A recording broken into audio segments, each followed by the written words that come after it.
Sobat Paten, selamat datang di podcast KPPN Medan 1. Nah, kali ini podcast ini akan dipimpin oleh saya selaku host Ulina Sefriani Benedikta Sitohang. Kementerian Keuangan sangat peduli terhadap perekonomian Indonesia.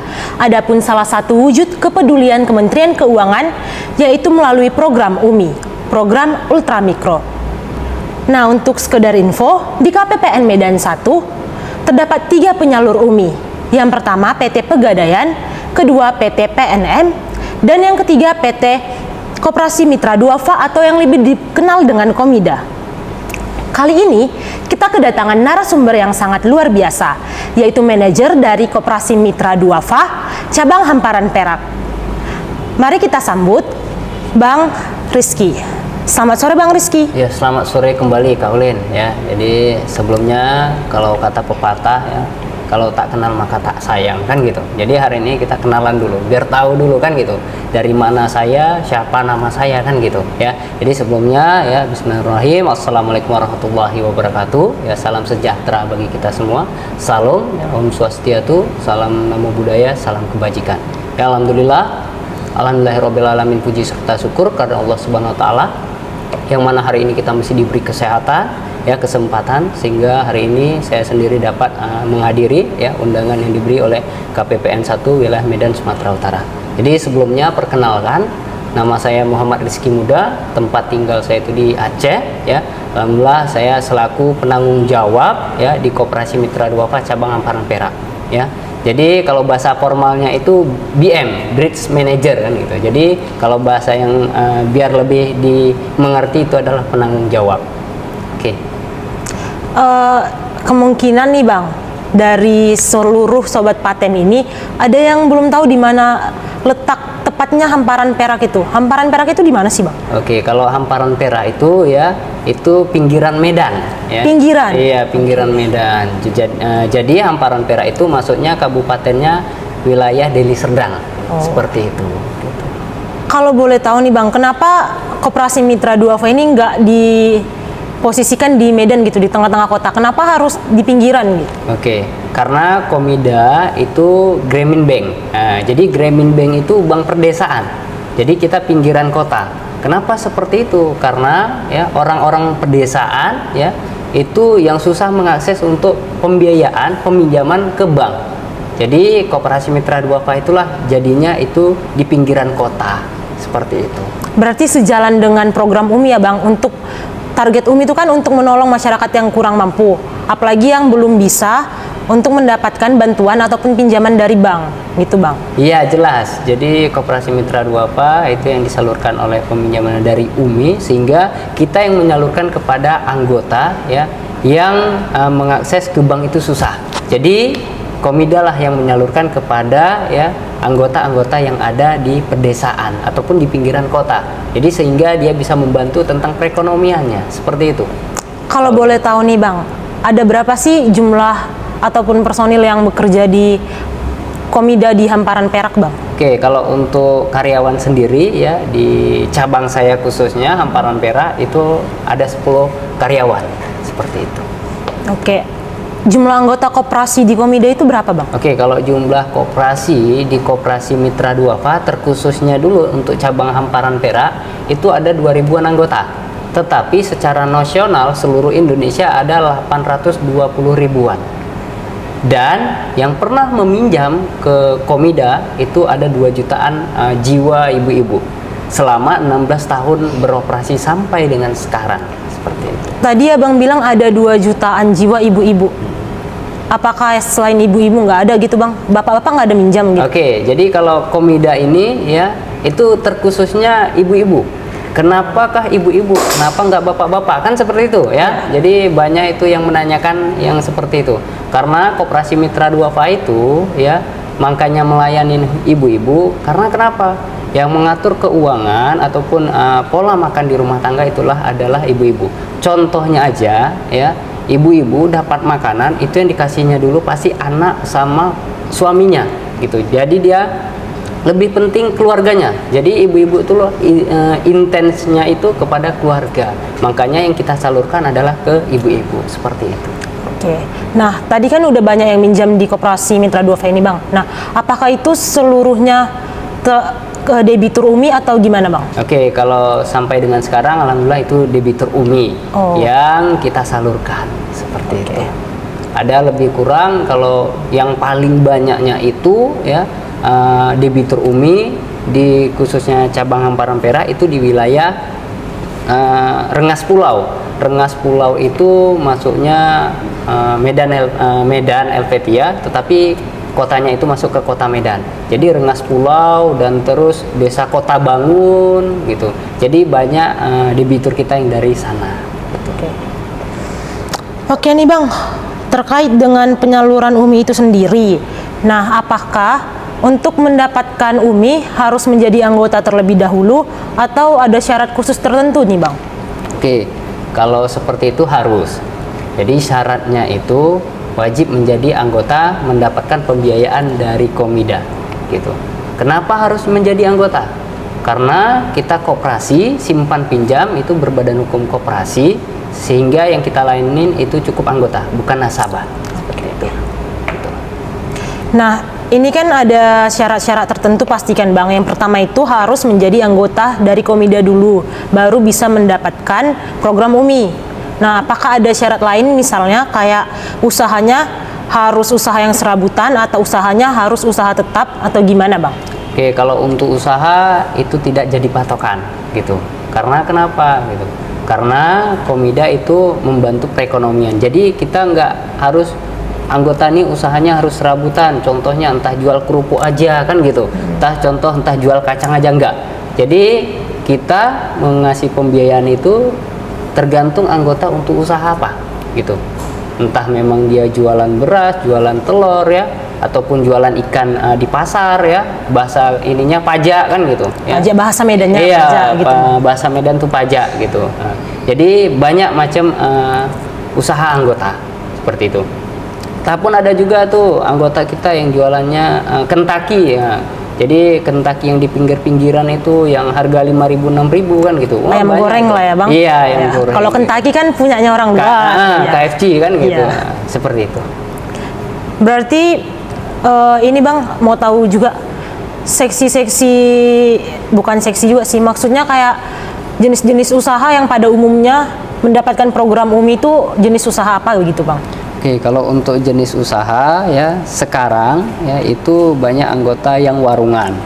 Gitu. Ya contoh jual sembako ya ataupun gorengan juga ada gitu. Tapi gorengannya udah lumayan besar gitu, yang jualan gorengan. Bahkan ada anggota kita itu yang jualan beras seperti itu ya. Jadi dia itu pertama jual beras ya, tapi beras yang dia jual ini punya orang sehingga dia mengangsurkan kepada orang gitu. Tapi alhamdulillah setelah ada program UMI yang kita bantu, jadi sehingga dia itu mempunyai usaha beras sendiri sampai buka toko gitu. Tuh. Dan terus ada juga anggota kita yang jualan kerupuk ya, tapi yang kerupuknya itu punya orang yang dia bawa. Gitu. Jadi udah punya orang dibawa sekitaran setahun ya, dengan ada programnya UMI yang kita salurkan, alhamdulillah itu kerupuk yang punya dia sendiri udah dibawain oleh karyawan-karyawannya seperti itu. Oke. Berarti karena program UMI ini bisa dikatakan sudah banyak masyarakat yang terbantu dan usahanya berkembang, perekonomiannya meningkat dan semakin sejahtera, begitu ya Bang? Iya betul. Jadi dengan ada programnya UMI ini ya, Ultra Mikro, jadi banyak masyarakat yang terbantu tentang perekonomiannya sehingga bisa lebih sejahtera lagi seperti itu. Nah, sobat paten di sini mungkin ada beberapa yang juga ingin mendapatkan program UMI Bang. Nah, apakah ada ya plafon tertentu untuk mendapatkan program UMI di Komida itu sendiri gimana Bang? Nah, penasaran nih sobat-sobat paten, ada sampai berapa juta gitu mereka bisa minjam di Komida gitu Bang? Oke, kalau untuk ya program UMI itu kan maksimal 20 juta ya, tetapi di Komida itu bertahap.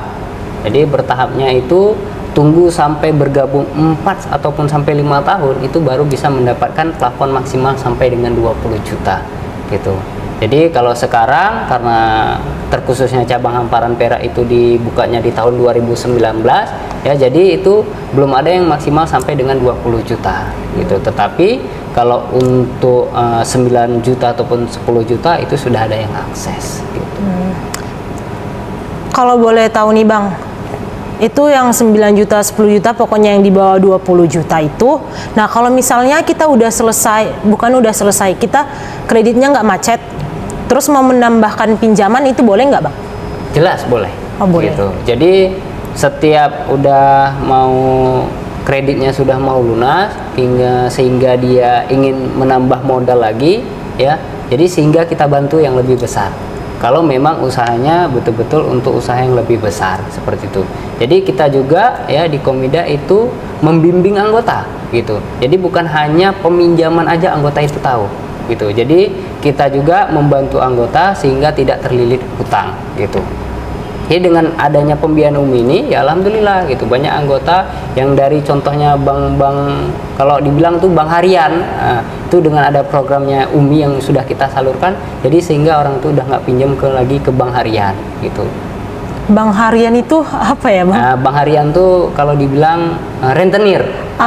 Bahasa lainnya rentenir. Iya, rentenir. Itu bahasa di hamparan Perak gitu. Iya, jadi kalau di sana yang bilang itu namanya bank harian gitu. Oke.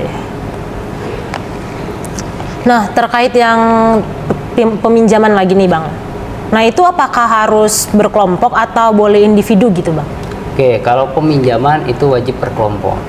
Gitu. Karena kenapa berkelompok? Gitu. Karena koperasi mitra duafa itu tanpa jaminan, tanpa anggunan, ya. Mau peminjaman sampai dengan 20 juta pun itu tidak ada jaminan. Sehingga yang ada cuman kumpulan kelompok gitu. Jadi makanya koperasi mitra duafa kalau untuk mendapatkan pembiayaan UMI yang lebih besar, yang pertama itu kita lihat ya, itu dari kelompoknya dulu aktif atau tidak ya, sehingga usahanya jelas ya. Yang ketiga itu anggotanya berprestasi. Berprestasi, dalam hal berprestasi apa ya Bang? Bisa kita katakan anggotanya itu berprestasi gitu. Oke, yang dimaksud dengan berprestasi itu ya, contoh anggota angsurannya bagus kan gitu, tabungannya juga bagus sehingga usahanya meningkat kan gitu. Jadi kalau usahanya meningkat, otomatis kan dia itu ingin punya modal yang lebih besar lagi sehingga usahanya betul-betul besar. Jadi bisa betul-betul untuk membantu tentang perekonomiannya. Ketika dia sudah besar usahanya ya, jadi dia juga bisa peminjaman itu yang lebih besar dikur kan seperti itu. Oh, berarti kalau ada salah satu anggota udah mencapai nilai ekonomi yang tinggi, mereka bisa naik kelas ke KUR. Berarti mereka bisa keluar dari anggota itu gitu Bang? Iya, jadi terus kan, bisa nambah anggota baru. Oke, jadi kalau masalah peminjaman di KUR itu tinggal tergantung anggotanya kan gitu.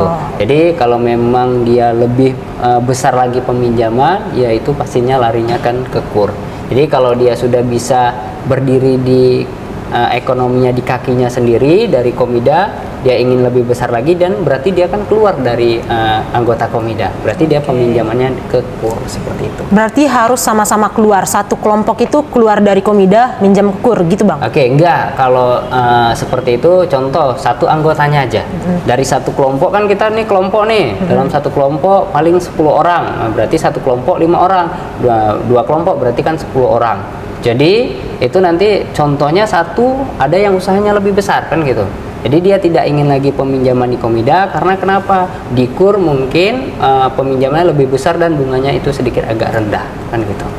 Nah, terkait dengan bunga Bang, boleh tahu berapa bunga terkait bunga UMI di Komida itu sendiri berapa Bang? Oke, kalau di kita itu namanya margin ya. Margin. Kalau margin itu dia sistemnya syariah gitu, makanya namanya margin. Kalau margin sirup Bu gitu ya. Bukan. Oh iya, bukan. Jadi margin itu selama setahun ya di Komida itu 24%. Setahun 24%. Selama setahun. Kalau setengah tahun berapa marginnya? Itu 12%, separuhnya seperti itu. Berarti jauh lebih ringan dibandingkan kalau kita minjam ke bank gitu ya Bang? Ya, jadi kalau pinjam ke bank kan sudah jelas KUR, jadi bunganya lebih sedikit rendah gitu. Gitu paling Ibu Helin. Ulina? Oh ya, Ulin Yes, ya. ya. Gitu. Terus Bang ini terkait pendampingan, tadi kan Abang bilang ada pendampingan kan. Nah skema pendampingannya itu gimana ya? Apakah Komida mendatangi langsung satu persatu anggotanya atau dikumpulin di satu tempat terus dikasih sosialisasi secara bersamaan? Oke, kalau untuk pendampingan, ini kan pendampingan itu ada pendampingan yang sebelum masuk ke anggota koperasi, ada pendampingan yang sudah menjadi anggota koperasi mitra duafa. Jadi saya jelaskan dulu untuk pendampingan yang sebelum bergabung di koperasi mitra duafa. Jadi pendampingan sebelum bergabung itu kita kasih tahu kepada anggota tentang prinsip dasar koperasi, ya, sehingga kita tanamkan kepada anggota itu tentang perkoperasian. Itu kalau anggota yang baru bergabung ke Komida. Tetapi kalau anggota yang sudah bergabung itu pendampingannya seperti apa, kan gitu. Nah, jadi kalau pendampingannya itu setelah udah jadi koperasi, anggota koperasi mitra duafa, itu pendampingannya itu kita kunjungan. Jadi setiap minggu itu kita monitoring namanya. Nah, monitoring itu mengecek anggotanya, ya, apakah dia sakit atau tidak. Karena kenapa? Kita juga peduli dengan hal seperti itu. Kalau dia sakit, otomatis dia tidak bisa usaha, kan gitu. Kalau usaha nanti bisa merambat ke yang lain-lain. Makanya kita wajib seminggu sekali itu monitoring, kunjungan, kita melihat kondisinya, kita melihat juga usahanya lancar atau tidak, gitu. Jadi dari rumah ke rumah itu kita kunjungin, gitu. Per kelompoknya. Jadi satu kita kunjungin seperti itu. Nah, itu kan berarti pendampingannya sangat intens kan, Bang? Nah, dari pendampingan yang sangat intens itu, apakah sudah ada membuahkan hasil seperti per kelompok itu, usaha per kelompok ataupun usaha per individunya itu omsetnya meningkat gitu, Bang? Oke, kalau omset ya pasti ada gitu. Yang dulu kan seperti tadi yang Mbak sudah tanya nih, Kak Ulin tanya sama saya gitu, kira-kira udah ada yang naik kelas enggak, kan gitu ya. Tapi alhamdulillah sudah ada. Nah, contoh yang tadi aja yang jual beras kan gitu. Nah, jadi yang seperti itu dia sudah bisa punya usaha sendiri dan usahanya sudah punya karyawan dan karyawan yang menjualkan gitu. Itu berarti banyak yang meningkat atau banyak yang stagnan gitu, Bang, meskipun ada pendampingan kayak gitu? Oke, alhamdulillah kita lebih banyak yang meningkat gitu. Kalau yang tidak meningkat ada atau tidak, kan gitu ya. Kalau yang tidak meningkat itu alhamdulillah sampai dengan sekarang itu tidak ada, kan gitu. Jadi kalau dibilang itu lagi memulai dari awal lagi gitu. Paling gitu, Kaulin. Oke, nah terkait kendala nih, Bang, adakah Abang menjumpai kendala yang signifikan atau kendala apapun saat menjabat, Bang, saat menjalankan program UMI di Komida ini sendiri? Oke, kalau terkait kendala ya, kalau kendala itu ada ya, namun itu mesti bisa kita kendalikan dengan ada cara namanya strategi, kan gitu. Jadi kendala itu karena dampak pandemi ya, sehingga itu banyak debitur ataupun anggota kita yang macet, kan gitu. Contohnya satu anggota kita ya, dia usahanya itu kantin sekolah. Karena pandemi kan sekolah itu pada tutup ya, jadi sehingga dia sudah tidak menjalankan usahanya. Jadi kita kasih edukasi ya, sehingga kita sampaikan kepada anggota kita bahwasannya ke depan bisa mendapatkan pembiayaan lagi ataupun peminjaman lagi. Jadi dari situ ya bisa kita kendalikan hal yang seperti itu. Gitu. Alhamdulillah sekarang sudah mulai normal kembali. Gitu. Kalau kendala terkait dengan Monef KPPN ada nggak, Bang? Oke, kalau kendala untuk Monef KPPN alhamdulillah tidak ada. Karena kenapa? Kita itu pendampingannya seminggu sekali. Jadi kita aktivitas itu seminggu sekali itu wajib pendampingan kepada anggota-anggota Koperasi Mitra Duafa. Gitu. Nah, pertanyaan terakhir nih, Bang. Harapan Abang terkait program UMI ini apa, Bang? Oke, kalau harapan saya ya dari program UMI, yang pertama itu UMI tetap selalu support ya ke Komida menyalurkan, sehingga Komida bisa menyalurkan kepada masyarakat ya yang ada di pinggiran kota ataupun di perdesaan. Karena kenapa? Yang di perdesaan itu ya anggota susah untuk menjangkau yang namanya bank. Jadi dengan adanya pembiayaan UMI yang disalurkan kepada Komida, sehingga itu terbantu masyarakatnya untuk perekonomian yang lebih sejahtera lagi ke depannya. Gitu. Itu harapannya. Gitu. Ya, buat Kak Ulin terima kasih ya. Terima kasih kepada Bang Rizky sudah mau hadir di podcast kami. Terima kasih atas informasinya, ilmunya, sudah memberikan insight yang lebih terhadap sahabat-sahabat paten. Nah, Dari sini kita bisa tahu sahabat-sahabat Paten bahwa salah satu penyalur UMI di KPPN Medan 1 ini ada Komida Koperasi Mitra Duafa yang letaknya ada di pinggiran kota, di mana kita bisa mengetahui dari cerita abang ini kalau program UMI ini sendiri bisa sangat membantu oleh masyarakat sekitar, meningkatkan perekonomian mereka, membantu keluarga mereka. Sekian podcast hari ini, sampai jumpa lagi di podcast berikutnya.